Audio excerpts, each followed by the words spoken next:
بسم الله الرحمن الرحيم. الحمد لله رب العالمين، والصلاة والسلام على سيد الأنبياء والمرسلين محمد وعلى آله وأصحابه أجمعين. أما بعد، أعوذ بالله من الشيطان الرجيم. بسم الله الرحمن الرحيم.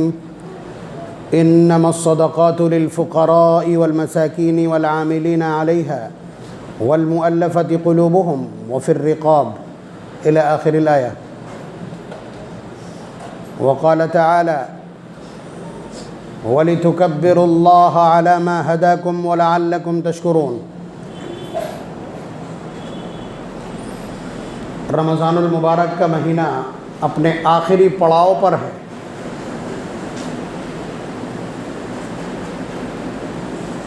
آپ کو اندازہ نہیں ہے، اگر نبی اکرم صلی اللہ علیہ وسلم کے اس سلسلے کے ارشادات آپ گہرائی سے دیکھیں تو آپ کو اندازہ لگے گا کہ روزہ ایک ایسی عبادت ہے کہ جس سے اللہ تبارک و تعالیٰ بے پناہ خوش ہوتے ہیں.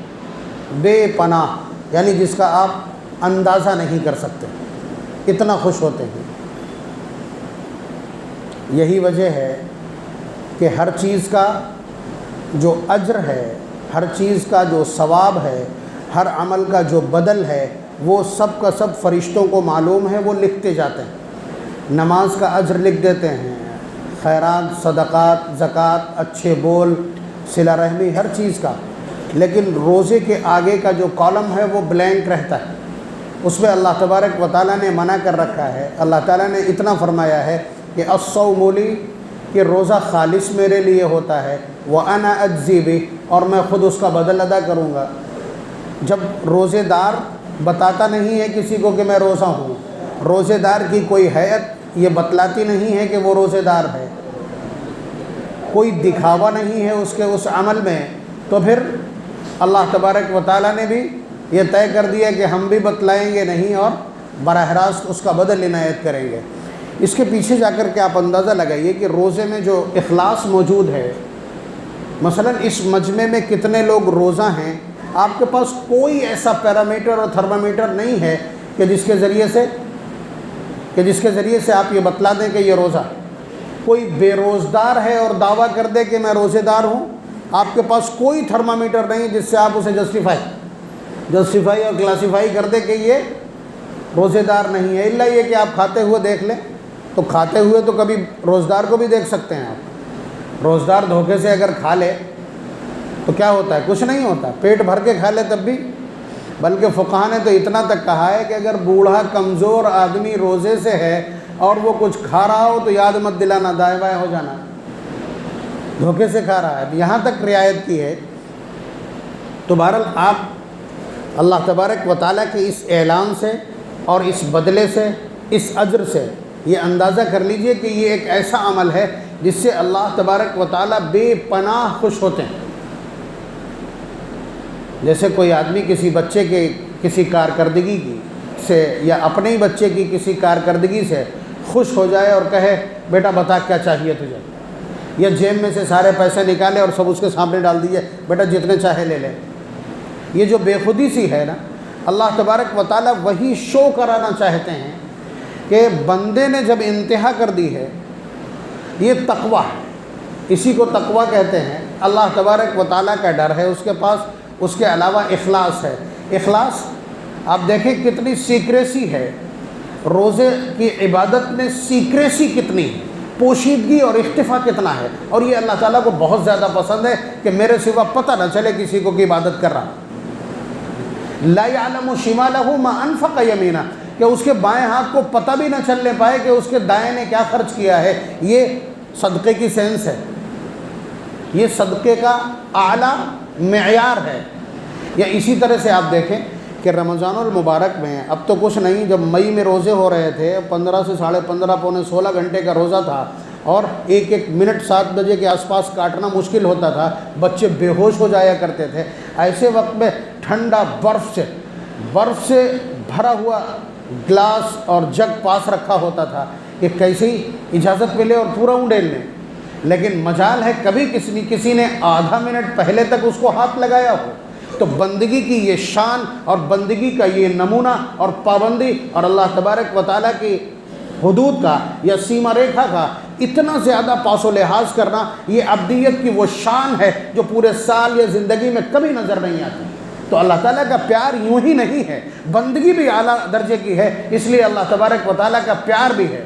یہ کہہ دیا کہ کل عمل ابن آدم یضاعف الحسنۃ بعشر امثالها الى 700 ضعف الا الصوم، کہ انسانوں کا جو کوئی بھی عمل 10 گنے سے لے کر کے اور 700 گنے تک بڑھتا ہے، لیکن روزہ اس قاعدے اور قانون سے باہر ہے، الا الصوم، اس پر کوئی قاعدہ لاگو نہیں ہوتا، اس کا بدلہ ہم دیں گے جو چاہیں گے۔ بلکہ جو اہل احسان و سلوک ہیں، جو صوفیہ ہیں، وہ کہتے ہیں کہ یہ وَأَنَا أَجْزِي بِهِ نہیں بلکہ وَأَنَا أُجْزَى بِهِ ہے۔ وَأَنَا أُجْزَى بِهِ کا ترجمہ یہ ہوگا کہ میں خود اس کا بدلہ ہوں، یعنی روزہ دار کا بدلہ میں خود ہوں، میرے پاس کچھ نہیں ہے اس کا بدل۔ اور اللہ تعالیٰ کا ہونے کا مطلب اللہ تعالیٰ نے اپنی رضا کا اعلان کر دیا، یہ ان کی مون سویکرتی ہے، یہ ان کی رضا ہے خاموش کہ میں روزہ دار سے راضی۔ تو اسی لیے آپ دیکھیں کہ آپ نمازیں پڑھتے رہتے ہیں، پورے سال نمازیں پڑھتے ہیں، اس کے اینڈ میں یا کسی بھی پوائنٹ پر کہیں پر کوئی جشن اور فنکشن اور تہوار اور تقریب نہیں ہے۔ آپ دیکھ رہے ہیں، آپ حج کرنے جاتے ہیں، حج سے واپس آتے ہیں، آپ کے پاس کوئی ایسی تقریب نہیں ہے، بلکہ وہاں تو تقریب ہے، یہاں کوئی تقریب نہیں ہے۔ تو آپ اندازہ لگائیے کہ رمضان المبارک کے بعد اللہ تبارک و تعالیٰ نے ہمارا ایک دن تہوار کا رکھا ہے۔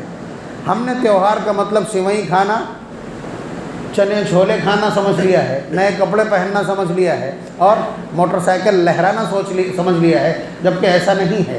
عید اپنے آپ میں ایک مکمل مفہوم ہے کہ اب تم لوگوں نے 1 مہینے تک میرے لیے اتھاہ کوشش کی ہے اور انتھک پریاس کیا ہے، اور مجھے راضی کرنے کے لیے تم نے کھانا پینا چھوڑا، تم نے اپنا آرام چھوڑا، راتوں کو جاگے، آؤ ذرا آبادیوں سے باہر سنسان میں بالکل تنہا آپ کو بلایا گیا۔ ذرا پروٹوکول مینیج کیجئے گا اپنے دماغ میں کہ عید کے لیے جانے کے لیے کیا کیا چاہیے ہے۔ چہرہ بالکل صاف ستھرا ہو، زائد بال چہرے پر نہ ہو، ٹھیک ہے۔ اسی طرح سے کپڑے سب سے اچھے پہنے ہو گھر میں موجود، وَيَلْبَسَ أَحْسَنَ ثِيَابِهِ، نئے ہونا ضروری نہیں، لیکن اس کے مفہوم میں نئے بھی آتے ہیں۔ کیا آپ کو لگا کہ سارے پرانے ہو رہے ہیں تو آپ سب سے اچھے کے نام پر نئے سلوانا ہے؟ ٹھیک ہے، چلے گا۔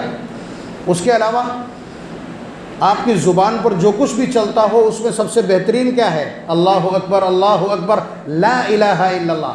آپ کی زبان پر آنے والے کلمات میں پوری زندگی میں سب سے بہترین اور سب سے قیمتی کلمات وہ ہیں جس میں لفظ لا الہ ہو۔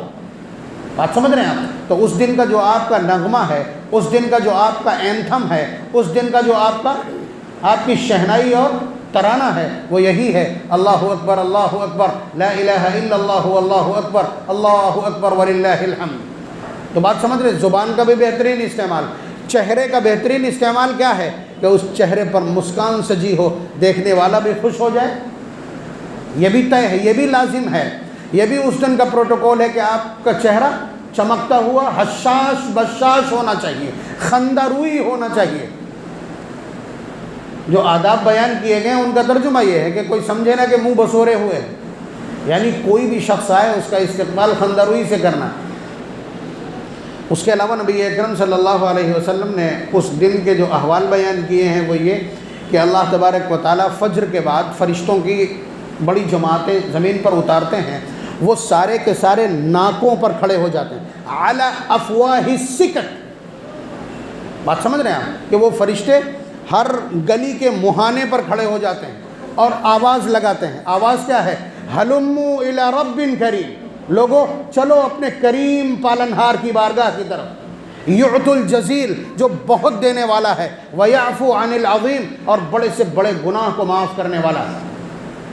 عید کے دن فجر کے بعد ہر ناکے پر کھڑے ہو کر کے فرشتوں کی یہ آواز ہوتی، پھر اس کے بعد جب سارے لوگ پہنچ جاتے ہیں عیدگاہ تو وہ سارے کے سارے فرشتے عیدگاہ کے آس پاس اس علاقے کی جو عیدگاہ بنتی ہے سراؤنڈنگ جمع ہو جاتے ہیں۔ تو دیکھیے جو کچھ میں نے یہ عرض کیا ہے اس کے پیچھے ایک اور جملہ بول دوں جو تلخ بھی ہو سکتا ہے. تلخ ان لوگوں کے حق میں جنہوں نے معصیت کی ہے، اور گناہ کرنے والوں کے لیے تلخ سے تلخ بولا ہی جانا چاہیے.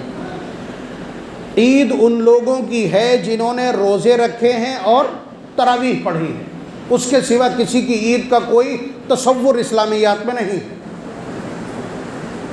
بات سمجھ رہے ہیں آپ؟ جو پہلے سے پہلے نئے کپڑے پورے دن مسالے کی جگالی کی ہے اور اس کے بعد نئے کپڑے پہن کر کے اور اگلی صف میں جگہ تلاش کرتے ہیں عید میں، یہ تو اللہ تبارک و تعالیٰ کا کرم کہیے، روزے داروں کا صدقہ کہیے کہ اللہ تبارک و تعالیٰ نے انٹری دے دی کہ ہو سکتا ہے یہ توبہ کرنے آیا ہو. ورنہ سچ یہی ہے کہ دروازے پر فرشتوں کو کھڑا کر کے اور ایسے لوگوں کو باہر کیا جانا چاہیے تھا. ورنہ اس طرح کا آدیش موجود ہے، اس طرح کا آدیش موجود ہے بقرعید کے سلسلے میں. من کان لہ سعۃ ولم یضحی فلا یقربن مصلانا، کہ جس کے پاس وسعت ہو اور اس کے باوجود اس نے قربانی کی تیاری نہ کی ہو وہ عیدگاہ کے قریب نہ بھٹکے. تو قربانی سے زیادہ اہم ہے روزہ. روزہ اسلام کے 5 پلرز میں سے ایک پلر ہے، لیکن چونکہ یہ عطا اور بخشش کا پوائنٹ ہے اس لیے اللہ تبارک و تعالیٰ نے اس کو ایوائڈ کیا ہے. تو یہ تو یاد رکھیے کہ جس نے روزے نہ رکھے ہوں اور جس نے تراویح نہ پڑھی ہو عید کا، اس کا کوئی تصور نہیں ہے. یہ بات میں نے کیوں کہہ دی ہے، اگلا جملہ دیکھیے اسی روایت کا، کہ جب وہ سراؤنڈنگ جمع ہو جاتے ہیں فرشتے تو اللہ تبارک و تعالیٰ چونکہ عدالت لگنا ہے، اللہ تعالیٰ کی بارگاہ میں میدان محشر میں عدالت لگے گی، ترازو رکھا ہوگا. وَنَضَعُ الْمَوَازِينَ الْقِسْطَ لِيَوْمِ الْقِيَامَةِ وَالْوَزْنُ يَوْمَئِذٍ الْحَقُّ، کہ اس دن ایک ایک عمل کا تولا جانا یہ حق ہے. فَمَن يَعْمَلْ مِثْقَالَ ذَرَّةٍ خَيْرًا يَرَهُ، جس نے ایک رائی کے برابر عمل کیا ہوگا وہ بھی تول کے علیحدہ کر دیا جائے گا. تو وہ عدالت کی کارروائی ہے، گواہی بھی ہوگی، سب کچھ ہوگی. اسی لیے اللہ تبارک و تعالیٰ ایک جملہ بولتے ہیں، پوچھتے ہیں فرشتوں بتلاؤ، ملائکتی میرے فرشتوں بتلاؤ، ما جزاء اجیر یوفی عملہ، تم اس شخص کی اجرت بتلاؤ، اس کی مزدوری بتلاؤ جس نے اپنا کام پورا کر دیا. کس سے پوچھ رہے ہیں؟ کہ اللہ تعالیٰ کو معلوم نہیں ہے. اللہ تبارک و تعالیٰ عدالت کی یہ کارروائی کر رہے ہیں. فرشتوں سے پوچھتے ہیں ملائکتی ما جزاء اجیر یوفی عملہ، تم بتلاؤ اس شخص کا بدلہ کیا ہے جس نے کام پورا کر دیا ہو. تو فرشتے پر سمپل سا جواب ہے اس کا کہ جزاؤہم ان یوفی اجرہ، کہ اللہ ان کا بدلہ یہ ہے کہ ان کے کام کا پورا بدل اور اجرت ان کو دی جائے. تو پھر اللہ تبارک و تعالیٰ 5 قسمیں کھاتے ہیں، وعزتی وجلالی وارتفاع مکانی، یعنی اپنی عزت کی، اپنے جلال کی، اپنی بلندی رتبہ کی قسم کھاتے ہیں. اور 2 جملے ارشاد فرماتے ہیں کہ مانگو جو کچھ مانگنا ہو.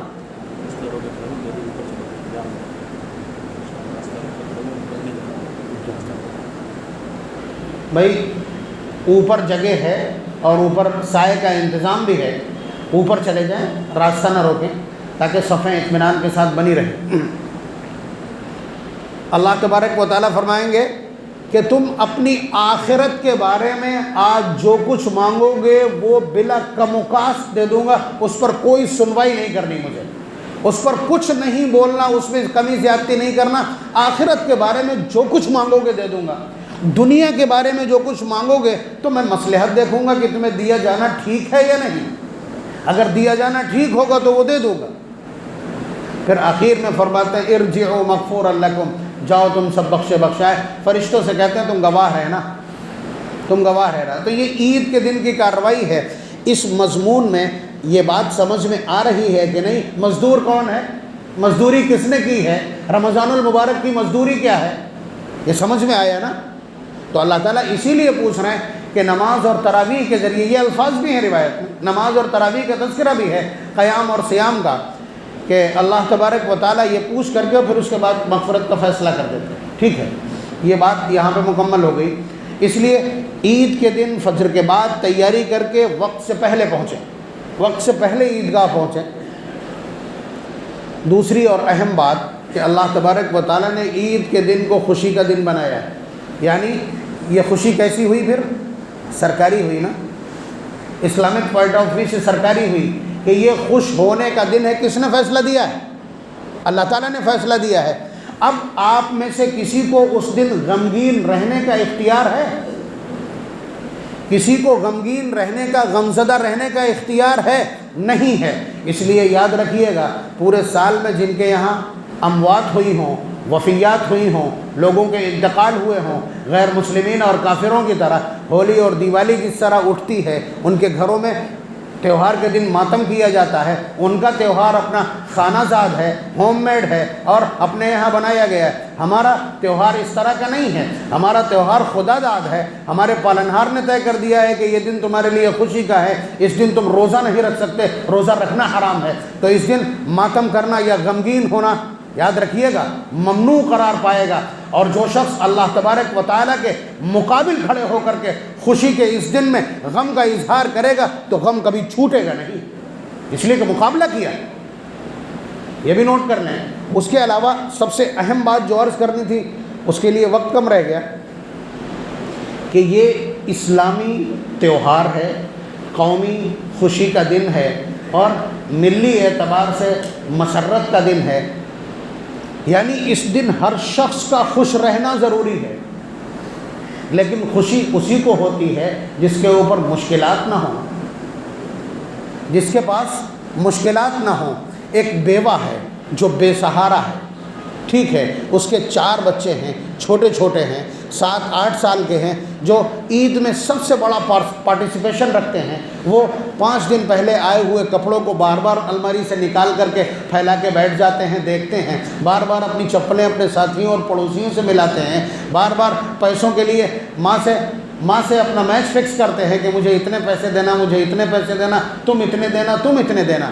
آپ بتلائیے، ایک بیوہ ہے، بے سہارا ہے، یتیم بچے اس کے سامنے ہیں، بچے بار بار مطالبہ کرتے ہیں، ماں کہیں کونے میں جا کر کے اور اپنی سسکیاں اور اپنی ہچکیاں اور اپنے اندر کا سارا غبار کسی کونے میں جا کے نکال آتی ہے اور اپنے پالنہار سے دعا وہ ہے کہ مولا ان بچوں کی خوشیوں کا کیا کروں گا عید کے دن، ان کا باپ موجود نہیں ہے اور کوئی سہارا موجود نہیں ہے، میں کیا کروں۔ یا جو لوگ مسائل سے دوچار ہیں ان کی خوشیوں کو گرہن لگ سکتا ہے، بات سمجھ رہے ہیں۔ پھر یہ ملی تہوار کیسے اپنے انجام کو پہنچے گا، یہ قومی تہوار اپنے انجام کو کیسے پہنچے گا، یہ بہت بڑا ایگزامینیشن ہے، بہت بڑی پریکشا ہے مالداروں کی۔ اللہ تبارک و تعالیٰ نے تو اس کی ویورچنا کر دی ہے اپنے احکامات کے اعتبار سے، اپنے ڈائریکشن کے اعتبار سے، مسائل کے اعتبار سے، کہ زکوٰۃ الفطر طعمۃ للمساکین وطہرا للصیام، عید کی نماز پر جانے سے پہلے ہر شخص کو صدقہ فطر ادا کرنا واجب ہے جو عملاً فرض ہے۔ نبی اکرم صلی اللہ علیہ وسلم کا جو لفظ آیا ہے وہ فرض رسول اللہ صلی اللہ علیہ وسلم زکوٰۃ الفطر، کہ حضور نے زکوٰۃ فطر کو فرض قرار دیا، تو یہ صدقۃ الفطر ہے، صدقۃ الفطر ہے۔ یہ کیوں واجب کیا گیا ہے، سینس کیا ہے، سینس کیا ہے؟ اس کی رسیدیں کٹوانے سے پہلے، فطرے کی رسیدیں کٹوانے سے پہلے اپنے گرد و پیش کا جائزہ لے لیا کریں۔ یہ آپ کی گلی میں، آپ کے محلے میں، آپ کے خاندان میں، آپ کے رشتہ داروں میں کوئی خوشیوں سے محروم نہ رہے۔ آج کسی یتیم کی آہ اس کے منہ سے نہ نکلنے پائے، آج کسی بیوہ کی آنکھوں میں آنسو نہ آ جائیں، آج خوشیوں کے اور مسرت کے اس دن میں کسی یتیم کے چہرے پر حسرتیں اور اداسی نہ ہو۔ یہ ذمہ داری بنا دی ہے مالداروں کی۔ اب اس کے بعد آپ کہیں گے کہ مولانا 50 روپے میں کسی کی خوشیوں کا کیا بنے گا، اس کو اچھی طرح سے سن لیجئے، میں دوہرا دینا چاہتا ہوں۔ حضور نے صدقۃ الفطر کے 2 مقصد بیان کیے ہیں، کہ طہرا للصیام، کہ روزے میں جو الٹی سیدھی باتیں کر لیتے ہیں، غیبت کر لیتے ہیں، بکواس کر لیتے ہیں، چھوٹے چھوٹے گناہ کر لیتے ہیں، اس سے روزے میں داغ پڑ جاتے ہیں، کمی آ جاتی، اسکریچز ہو جاتے ہیں۔ تو جب صدقہ فطر ادا کر دیا جائے گا تو وہ سارے اسکریچز فل اپ ہو جائیں گے، بات سمجھ رہے ہیں آپ، وہ سارے کے سارے ڈیمیج کنٹرول ہو جائیں گے، وہ نقصانات پورے ہو جائیں گے۔ طہرا للصیام یعنی اس کا روزہ دھل جائے گا صدقہ فطر کے ذریعے سے۔ دوسری چیز طعمۃ للمساکین، یہ ان مسکینوں کے لیے کھانے کا سامان بن جائے گا تہوار کے دن۔ تہوار کے دن مسکینوں کے لیے، مفلوق الحال، تنگ دست، یتیم، بیوہ، بے کس، فقیر، مستر، ان سب کے لیے عید کے دن کھانے کا سامان بن جائے گا۔ آپ تو 1 کلو کا مٹھائی کا ڈبہ لے کے چلے آئے، ان کے لیے بھی تو کچھ چاہیے تھا۔ ان کے بچے رہ جائیں گے تو دقت ہوگی، جبکہ پوری کمیونٹی کو ایکول کرنا یہ ڈیوٹی ہے ہماری۔ ڈھونڈ نکالیے عید کے دن سے پہلے، عیدگاہ جانے سے پہلے ڈھونڈ نکالیے کہ کسی کے گھر میں خوشیوں کو گرہن تو نہیں لگا۔ تو دو مقصد ہیں، روزے کو صاف ستھرا کرنا اور مسکینوں کو عید کے دن ان کے پیٹ کے لیے کھانا اور پینا فراہم کرنا۔ تو اب روزے دار تو مسکین ہی زیادہ ہوتے ہیں، جتنا غریب ہے اتنا ہی مضبوط روزے دار ہے، تو وہ بھی چاہے گا کہ ہم بھی صدقہ فطر ادا کر کے اپنے روزے کم از کم صاف ستھرے کر لیں، جبکہ اس کے اوپر صدقہ فطر عملاً واجب نہیں ہے، یہ نصاب پہ واجب ہوتا ہے۔ تو آپ اندازہ کیجئے کہ ایک غریب جب صدقہ فطر دینا چاہے گا تو کیا کرے گا؟ صدقہ فطر دینا چاہے، اپنے روزوں کو پاک کرنا چاہے تو شریعت نے منع نہیں کیا اس کو، وہ کیا کرے گا؟ 50 روپے 60 روپے والا فطرہ تو آپ نے گھیر رکھا، وہ کیا کرے گا؟ یہ 50 اور 60 روپے والا جو فطرہ ہے یہ انہی لوگوں کے لیے، یہ اصل میں انہی لوگوں کے لیے ہے، یہ شارٹیسٹ یونٹ ہے، سب سے چھوٹی یونٹ ہے کہ آپ 2 کلو گیہوں یا 2 کلو آٹا دے کر کے صدقہ فطر ادا کر دیں پر یونٹ۔ نبی اکرم صلی اللہ علیہ وسلم نے فرمایا زکوٰۃ الفطر نصف صاع من بر او صاع من شعیر او صاع من زبیب او صاع من اقط او صاع من سویق۔ صاع کہتے ہیں، صاع کا ایگزیکٹ جو وزن ہے وہ ہے 3 کلو 149 گرام 280 ملی گرام، جس کو ہم 3.5 کلو کہہ دیتے ہیں احتیاطاً، اس لیے کہ غریب کو زیادہ پہنچے تو اچھا ہے۔ صرف گیہوں ایک ایسی یونٹ ہے جو جب آپ ادا کرنے جائیں گے تو نصف صاع یعنی اس کا آدھا، جس کو ہم 1.25 کلو کہہ دیتے ہیں، 2 کلو ادا کیے جانا چاہیے۔ 2 کلو آپ گیہوں کی جب رقم دینے جائیں گے تو وہی 64 روپے 65 روپے بنے گی، تو یہ پر یونٹ آپ نکالیں گے، یہ سب سے نچلے درجے کا۔ اس کے علاوہ جب آپ صدقہ فطر دینے جائیں گے تو جو سے اگر ادا کرنا چاہیں یہ بھی ایک یونٹ ہے، 3.5 کلو جو دینا ہے آپ کو، اور اگر آپ کشمش سے دینے جائیں گے تو یہ بھی 3.5 کلو ادا کرنا ہے۔ اسی طرح سے آپ کھجور اور چھوارے سے دینے جائیں گے تو یہ بھی 3.5 کلو ادا کرنا ہے۔ ستو دینے جائیں گے وہ بھی 3.5 کلو ادا کرنا ہے۔ پنیر دینے جائیں گے تو بھی 3.5 کلو ادا کرنا ہے۔ بات سمجھ رہے ہیں؟ صرف گیہوں 1.25 کلو ہے، باقی سب کی یونٹ 3.5 کلو۔ صدقے کا ایک سینس یہ بھی ہے کہ صدقہ سرکشت کر دیتا ہے انسانوں کو۔ الصدقۃ ترد البلاء، صدقہ بلاؤں کو دور کرتا ہے۔ حضور کے بعض روایت کے الفاظ یہ ہیں کہ صدقہ اس ویکتی کو بیریکیٹڈ کر دیتا ہے، اس شخص کو بیریکیٹڈ کر دیتا ہے کہ جس کو پھلانگ کر کے مصیبتیں اس تک نہیں پہنچ سکتی۔ اب آپ دیکھیے کہ جو لوگ فیلڈ میں رہتے ہیں، کاروبار کرتے ہیں، ہر وقت چھاپوں کی زد میں رہتے ہیں اور ہر وقت تفتیش کی زد میں رہتے ہیں، ان لوگوں کو سب سے بڑی یونٹ سے صدقہ ادا کرنا چاہیے کہ روزہ بھی سرکشت ہو جائے اور کسی پورے خاندان کا عید کا خرچہ بھی نکل آئے، اور اس کے علاوہ پورے سال کے لیے آپ کے ارد گرد ایک سرکشا کوچ بھی بن جائے۔ بات سمجھ رہے ہیں؟ اور دوسری بات کہ یہ کاہے کے لیے؟ وہ ڈیمیج کنٹرول کرنے کے لیے۔ تو جو لوگ ایسی جگہ رہتے ہوں، ایسی جگہ بیٹھتے ہوں، ایسی جگہ دکان ہو، ایسے مارکیٹ میں کاروبار کرتے ہوں جہاں گناہ ہونے کے اندیشے اور خطرات زیادہ ہوں، بچتے بچتے بھی گناہ ہو جاتا ہو، ایسے لوگوں کو بطور خاص اسی بڑی یونٹ سے ادا کرنا چاہیے، اس لیے کہ ان کے روزوں کو زیادہ نقصان پہنچائے۔ ایک معتکف ہے جو اعتکاف میں ہے، اس کے روزے کو نقصان کم سے کم پہنچے گا، ٹھیک؟ اور ایک شخص مینا بازار میں بیٹھتا ہے، چوڑی والی گلی میں بیٹھتا ہے، جہاں بچتے بچتے بھی گناہوں کے انبار لگ جائیں گے، اسے معلوم ہے اس کے روزے کو اسکریچز زیادہ لگے ہیں، تو ایسے شخص کو بہرحال کوشش کرنا چاہیے کہ وہ بڑی یونٹ سے ادا کرے، ٹھیک ہے؟ اللہ تبارک و تعالیٰ نے جنہیں وسعت عنایت کی ہے انہیں پیچھے نہیں رہنا چاہیے، اس لیے کہ جب اعمال میں آپ پیچھے ہٹیں گے تو اللہ تبارک و تعالیٰ عنایت میں بھی آپ کو پیچھے کر دیں گے۔ اس لیے کہ یہی فاستبقوا الخیرات قرآن کریم کا کھلا اعلان کہ بھلائیوں میں اور نیکیوں میں تم مقابلہ کر کے دکھاؤ، ایک دوسرے سے آگے بڑھنے کی کوشش کرو۔ تو آپ یہ یاد رکھیے کہ عید ہمارا قومی تہوار ہے، عید ہمارا ملی تہوار ہے، عید ہمارا اسلامی تہوار ہے، عید ہمارا دینی اور شرعی تہوار ہے، اور اسی کے ضمن میں بہت ساری پریکشائیں اور امتحانات ہیں۔ یہ بات اس لیے عرض کر رہے ہیں کہ آپ اپنے بچوں کو تو قیمتی کپڑے پہنا دیں گے، برانڈڈ جوتے پہنا دیں گے، آپ برانڈڈ شرٹ لا کے دے دیں گے، آپ جا کر کے مقابلے میں عیدگاہ لے جائیں گے، لوگ دیکھیں گے یہ کوئی کمال نہیں ہے، اپنے بچوں کو سارا زمانہ اچھے پہنا لیتا ہے اور مختلف فنکشنز میں پہنا لیتا ہے۔ آج کی ڈیوٹی یہ ہے کہ کوئی غریب آج ناخوش اور مایوس نہ رہ جائے، آج کسی کے چہرے پر اداسی نہ ہو، کوئی یتیم آج آہیں نہ بھرے، کسی بیوہ کی آنکھوں سے آنسو نہ گرنے پائیں۔ آج یہ مالداروں کی ڈیوٹی ہے۔ اپنے بچوں کو تو شادی ہوگی تب بھی آپ پہنا دو گے، غلطی سے برتھ ڈے پہ بھی پہنا دو گے، آپ کسی رشتہ دار کی بارات میں جائے گا تب بھی پہنا لو گے، لیکن آج مسئلہ کیا ہے؟ اپنے بچوں کے برابر کھڑا کر کے دکھاؤ ان یتیموں کو، ان بے کسوں کو، ان بے بسوں کو۔ عید یہ اس پورے پیکج کا نام کہ آپ اس کا آغاز کریں رمضان المبارک کے روزوں سے اور تراویح سے، پھر اللہ تبارک و تعالیٰ سے کثرت سے دعا اور اجابت ہو برابر، پھر اس کے بعد آپ کو عید کا دن میسر آئے، اللہ تبارک و تعالیٰ اس طرح آپ کو نواز دیں، پھر آپ سب کو دیکھیں جس طرح اوپر سے اللہ تبارک و تعالیٰ کی نوازش چل رہی ہے، آپ بھی اپنے ارد گرد دیکھ لیں۔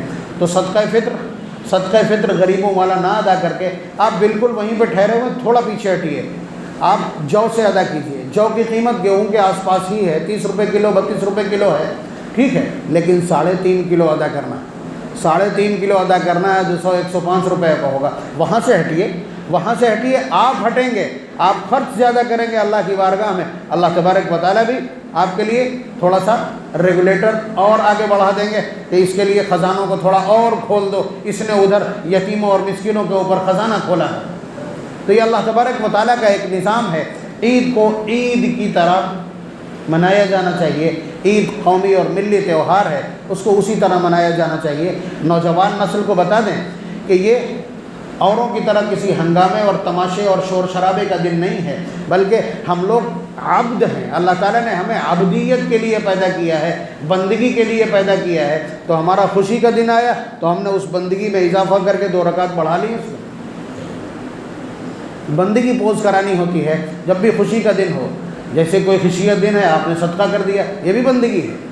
تو ہمارا خوشی کا انداز نرالا ہے، ہمارا خوشی کا طور طریقہ بالکل الگ ہے۔ ہمیں نبی نے سب کچھ سکھلایا ہے، ہمیں ایمان کا نور عنایت کیا ہے، ان کی تعلیمات کی روشنی ہمارے پاس موجود ہے۔ ہم اس دن اپنی شکلیں مسخ نہیں کرتے، ہم لوگوں کے گھروں میں آگ نہیں لگاتے، بارود نہیں پھوڑتے، بات سمجھ رہے ہیں؟ اس لیے کہ ہمارے پاس قرآن کریم جیسا فنڈامنٹل موجود ہے اور نبی اکرم صلی اللہ علیہ وسلم جیسا ریفارمر اور پیغامبر موجود ہے۔